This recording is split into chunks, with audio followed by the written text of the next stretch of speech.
Hermanos, le damos gracias al Señor porque Él ha estado entre nosotros. Acabamos de terminar el culto de oración de nuestra iglesia y quiero informarles que los viernes vamos a estar teniendo también un servicio de oración, orando por las peticiones que ustedes nos están mandando, y vamos a tener nuestro estudio bíblico. También quiero comentarles, amados hermanos, que si ustedes perciben que este tiempo, este formato que yo estoy compartiendo con ustedes es más como un estudio bíblico, un poquito más cargadito, un poquito más teológico, un poquito más contextual, entonces, y dicen, pastor, pues yo quisiera algo más devocional, voy a preguntarles, ¿les gustaría que continuáramos con los estudios como los estamos llevando? Me estoy tardando casi media hora, estamos analizando el pasaje de una manera un poquito más detallada. ¿O les gustaría algo más devocional, 5 o 7 minutos, algunas ideas principales, sin meternos un poquito a la profundidad? ¿O les gustarían los dos formatos? Pastor, trabaje más y haga más cosas. Haga uno de 5 o 7 minutos, muy devocional, muy espontáneo, muy rápido, y haga otro un poquito más profundo. Por favor, coméntenme. Yo lo que quiero es servirles a ustedes de la mejor manera.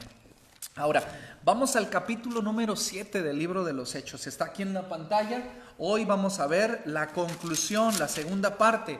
Quiero decirles, mis amados hermanos, que el día de ayer estuvimos viendo algunos pactos que Dios hizo con el pueblo de Israel. Mencionamos el pacto abrámico, que está mencionado en el capítulo 7 del libro de los Hechos. También el pacto mosaico con su apéndice, por así decirlo, el pacto mosaico de la ley de Moisés, los 10 mandamientos. Y hoy vamos a terminar el capítulo. Quiero que se ubiquen, por favor, en el versículo número 50, y es la conclusión.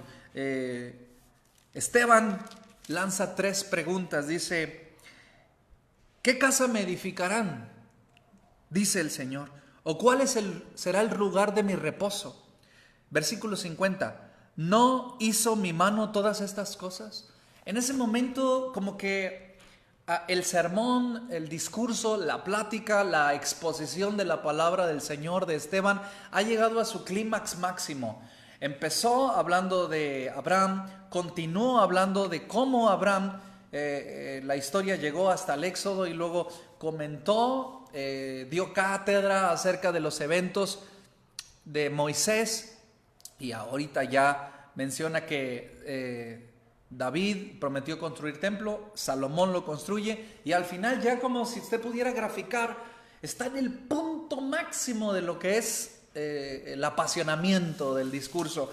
Y entonces viene la palabra dura, viene la palabra exhortativa: duros de cerviz e incircuncisos de corazón y de oídos.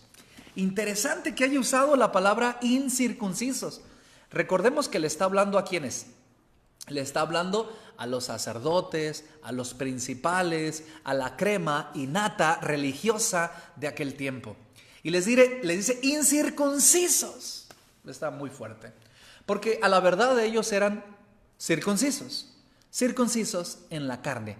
Lo que ya expliqué el día de ayer o antier. La circuncisión es una operación que en aquel tiempo se hacía cortando el prepucio del pene del varón. Se levantaba el prepucio, se cortaba con un pedernal, y entonces quedaba descubierto. Y entonces eso descubierto era una metáfora, una idea metafórica de que entre lo más íntimo, lo más oculto, lo más oculto, íntimo del hombre y Dios, no hay nada. Lo expliqué hace unos devocionales. Ellos lo habían practicado, ellos habían practicado la circuncisión, pero la circuncisión, recuerde, la circuncisión es una metáfora. Se circuncidaba el prepucio de los hombres como metáfora de haber sido circuncidados en su corazón, en su perspectiva, en su visión, en su pensamiento, en su razonamiento. Y entonces Esteban está diciendo algo muy fuerte. Duros de cerviz, es decir, orgullosos, no se pueden agachar. Me preguntaba mi hijo, ¿qué es cerviz? Bueno, cerviz es la parte de aquí del cuello, la columna vertebral, duros de cerviz, es una forma de decir orgullosos. No se pueden inclinar, no pueden aceptar errores.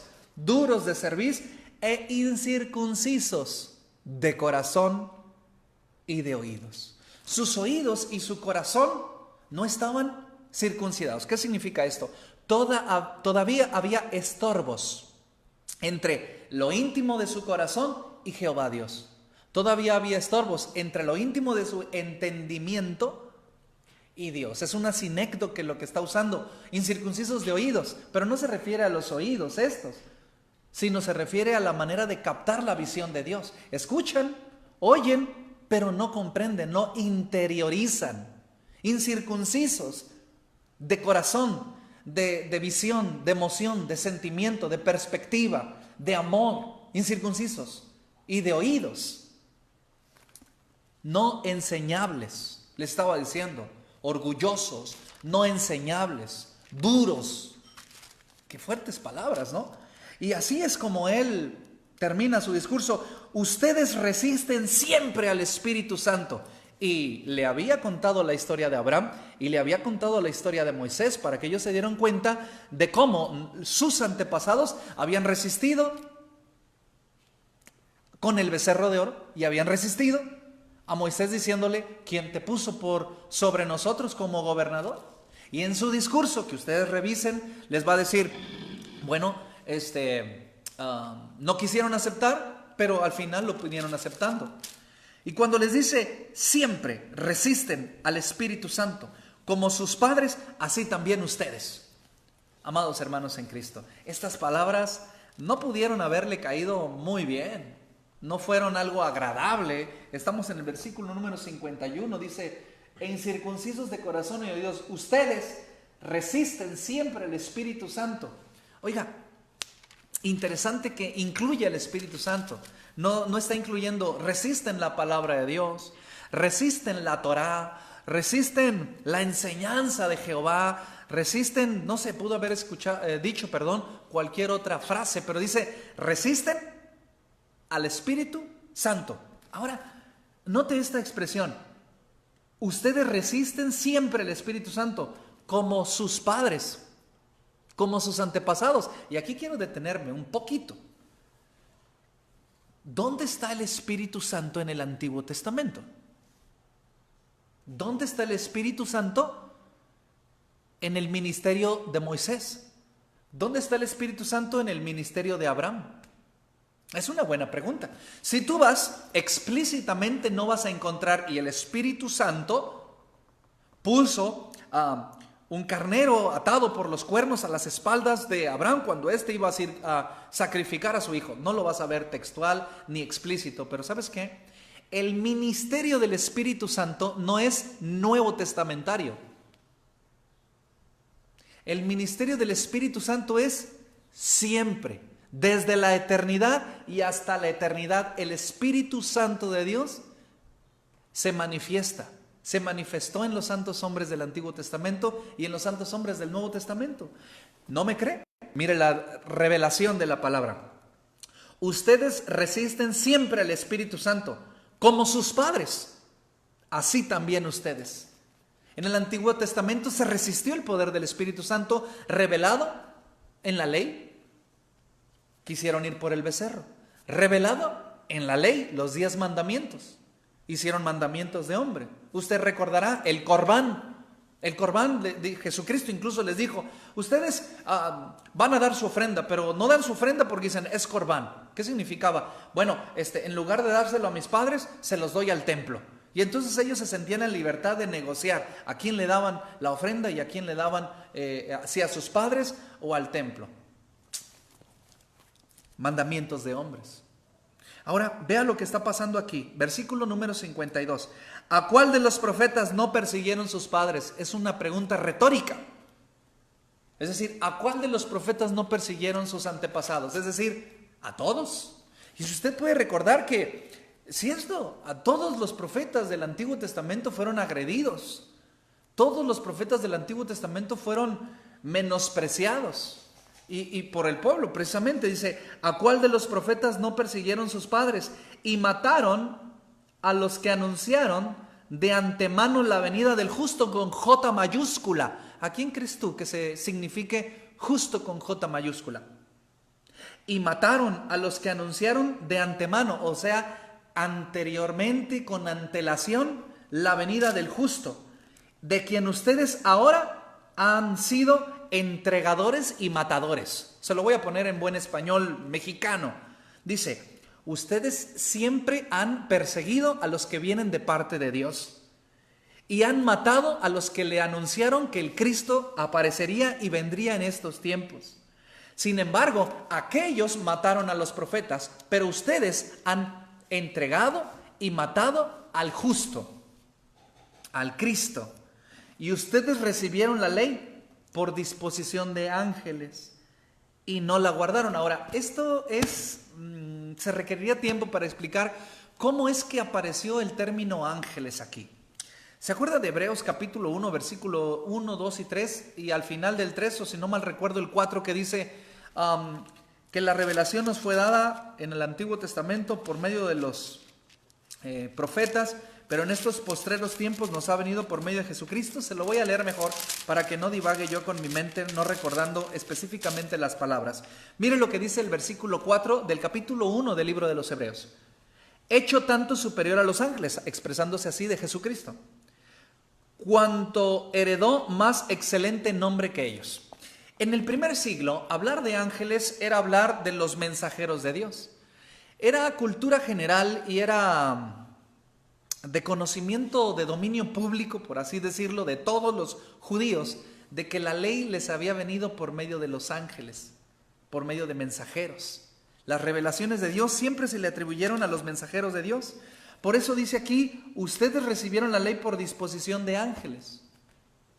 Se entendía que la ley, que la revelación, que los profetas eran mensajeros de Dios. Recuerden que ya habíamos hablado que la palabra ángeles era una palabra que significaba el que viene como un mensaje de Dios. Así que ellos dicen, si la ley, que era la ley, la recibieron desde la mano de los propios mensajeros autorizados de Dios y no la guardaron. Y aquí está, oye, si la ley de Dios que les fue recibida por los mismísimos y celestiales, superiores, mensajeros de Dios, no la guardaron. Eso es lo que está diciendo el profeta, Esteban. Dice, y oyendo estas cosas en sus corazones, crujían sus dientes contra él. Pues cómo no, mis amados hermanos, imagínense usted, enfrente de todo lo aquello les está diciendo hipócritas, orgullosos. Mataron al justo, con J mayúscula. Sus padres persiguieron a los profetas y ustedes vinieron a ser entregadores y matadores del que había sido anunciado. Si la ley, que es la ley de Dios, que se les fue entregada por medio de ángeles, seres superiores a nosotros, ¿se acuerda del Salmo capítulo 8? ¿Se acuerda del Salmo capítulo 8 que también menciona a los ángeles como seres superiores a los hombres?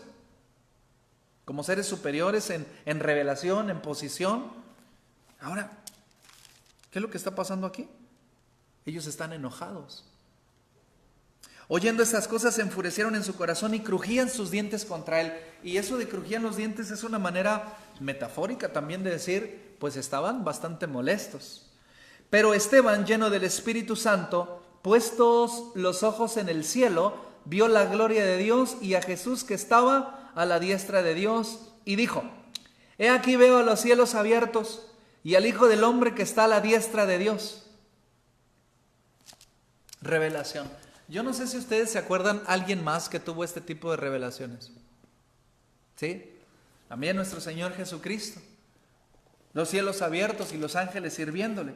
Pero esto que está viendo Esteban es una visión, es una revelación, es una manifestación visible de la fe de este hombre en el poder de Dios. Recapitulemos un poquito. Los líderes, los poderosos, los posicionados, los que tenían la sartén por el mango, no veían a Dios, no percibían a Dios, habían matado a el Cristo, el prometido de Dios, el justo, Pero los que no habían sido instruidos, los que no habían dedicado su vida al estudio de la palabra, entendían la palabra, habían recibido al Mesías y estaban alineados con Dios. ¿No les suena esto paradójico? En ocasiones nos pasa así, mis amados hermanos. Sabes mucho, haces mucho, eres religioso o religiosa y pretendes estar en la cúspide de tu relación con Dios, pero no entiendes la visión de Dios. No ves cuando Dios está pasando. Y aquí hay algo que nosotros debemos entender. Mis amados hermanos, la Biblia no es un libro para atacar la ignorancia. La Biblia no se estudia para saber más de Dios. La Biblia es un libro que tiene como objetivo principal que tú y yo creamos en Cristo Jesús. La Biblia no tiene como objetivo atacar la ignorancia, sino atacar el pecado generado por la separación entre tú y Dios. La Biblia es un libro que nos revela a Dios acercándose a los hombres. Estos hombres habían leído el Antiguo Testamento, es decir, la Torá, el Talmud, lo habían leído de arriba abajo, de derecha a izquierda, pero no vieron cuando Dios pasó frente a ellos. Pero el hombre sin letras, el hombre sin instrucción, ahora, abiertos los ojos, podía ver a Dios sentado en su trono y a su Hijo, con H mayúscula, allí en disposición de Él. Obvio que esto los iba a enojar. La primera enseñanza que yo les quiero regalar es esta: la Biblia no se usa para saber más. La Biblia se usa para acercarse más a Dios. La Biblia no se usa para atacar la ignorancia. La Biblia se usa para recibir la revelación de Dios y, una vez siendo expuesto a la revelación de Dios, tener una relación con Él. Recuerde, la Biblia no busca conocimiento, busca relación. Y luego al final dice: oyendo estas cosas se enfurecieron en sus corazones y crujían sus dientes, pero Esteban, lleno del Espíritu Santo, puestos los ojos en el cielo, vio la gloria de Dios y a Jesús que estaba a la diestra de Dios.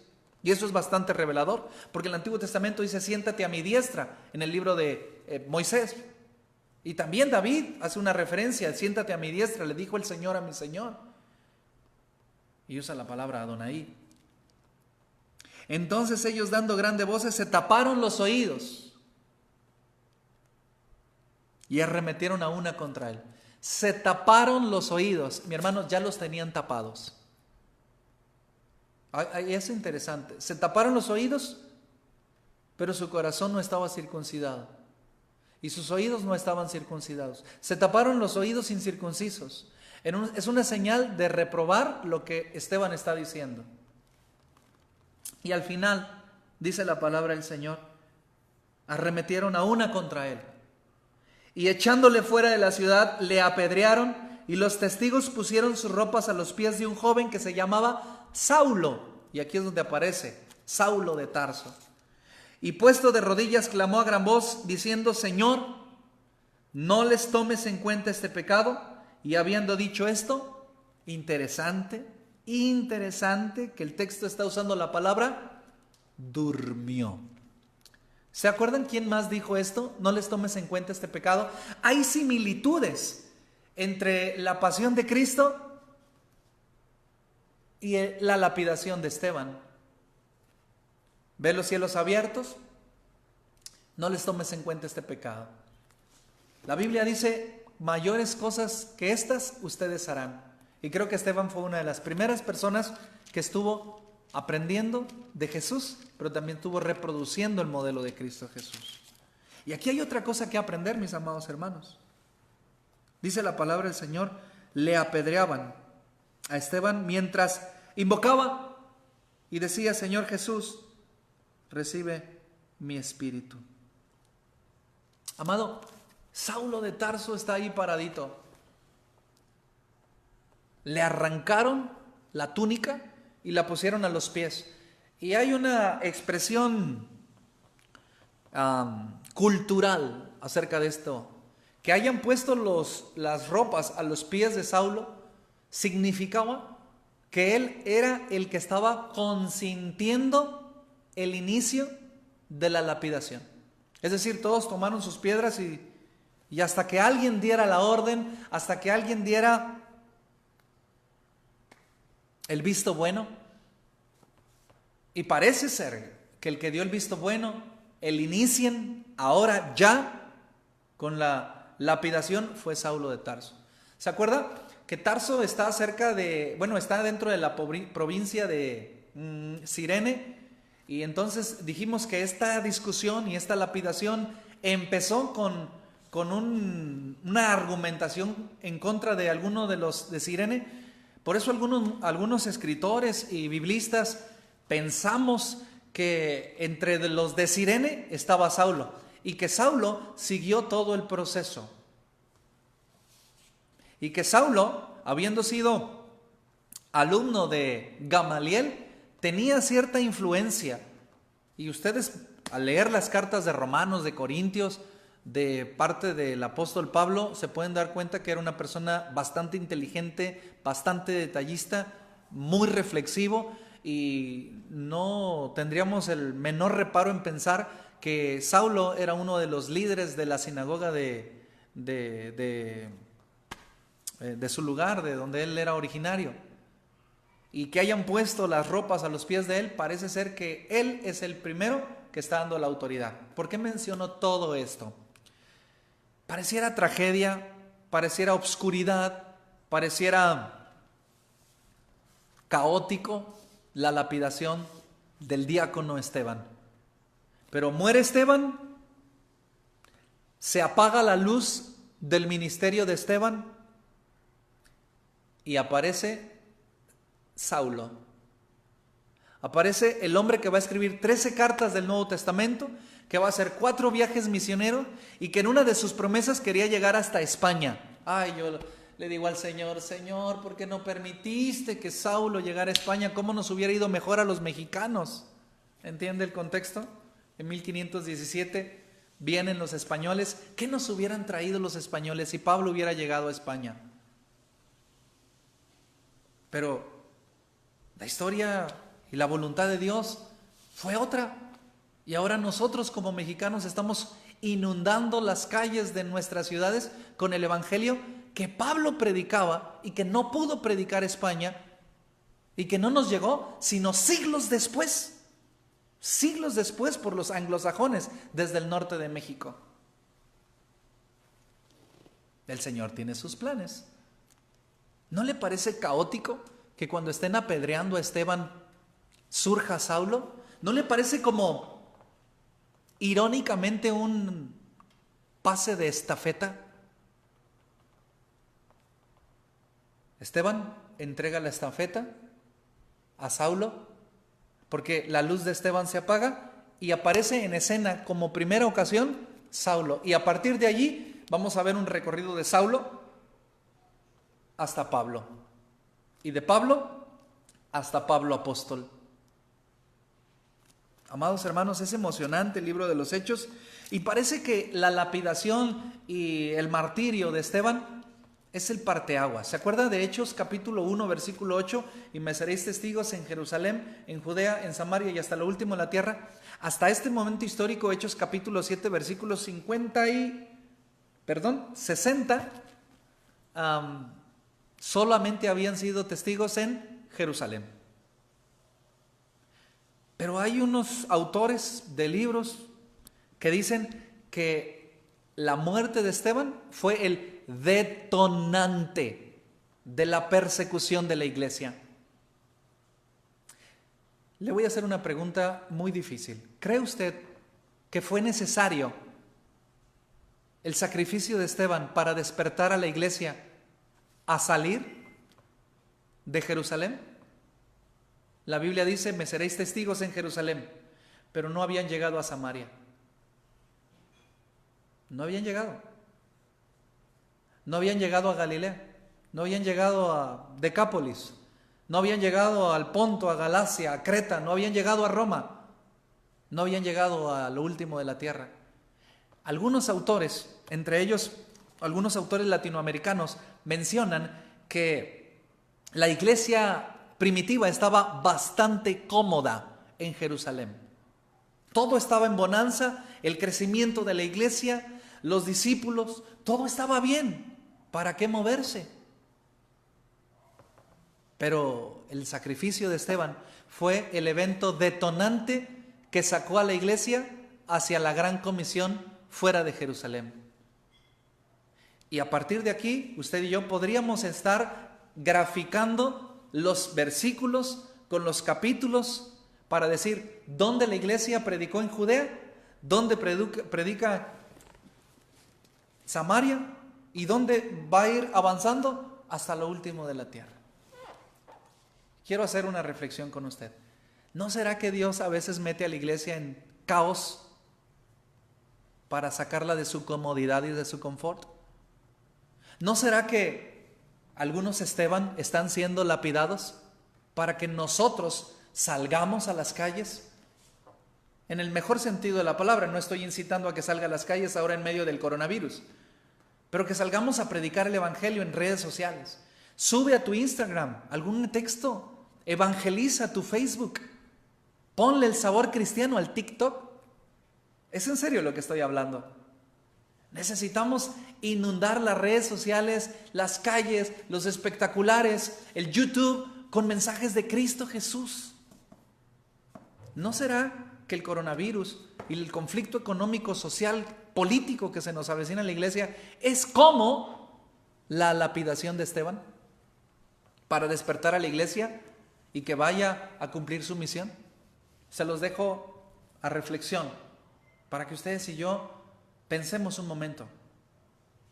Cuando está el caos, cuando está la crisis de la muerte de Esteban, surge Saulo, el motor del cristianismo primitivo en los primeros pasos de la iglesia. Hasta aquí nuestro devocional, hermanos. Le damos gracias al Señor porque Él ha sido bueno con nosotros. Reflexionemos, hermanos, y por favor háganme los comentarios. Pastor, si queremos que se quede con el tema un poquito más cargadito, como lo estamos haciendo. Pastor, queremos que vaya algo más devocional, más sencillo, más fresco, más entendible, sin tanto profundidad. O, ¿por qué no decir, pastor, haga los dos? Haga algo sencillo, devocional, y algo más profundo. Para la gloria de nuestro Señor Jesús, yo estoy para servirles a ustedes, amados hermanos en Cristo, y preferentemente y primeramente a la primera iglesia bautista de León, Guanajuato. Le enviamos saludos a los hermanos de Yucatán, hermano Fabián Carrillo, Daisy, Dios les bendiga. A los hermanos de Cancún, que también nos siguen en las transmisiones.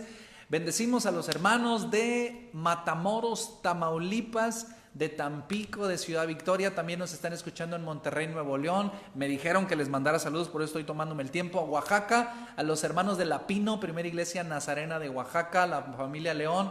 Dios les bendiga. Gracias por todas sus oraciones. Gracias porque yo sé que ustedes oran por nosotros.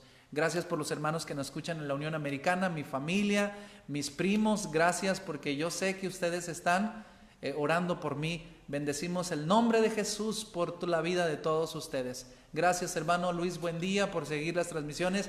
Te amamos en el nombre de Jesús y esperamos que hagas un viaje misionero para acá. Saludos hasta Argentina. Perdón, me estoy tomando el tiempo porque todos nos piden saludos. Saludos hasta Argentina, a Coronel Suárez. Dios les bendiga, hermanos. Dios les bendiga y estamos orando por ustedes en todas las latitudes. Dios les ama y les bendice. Amén. Dios les bendiga. Cuídense mucho. Adiós.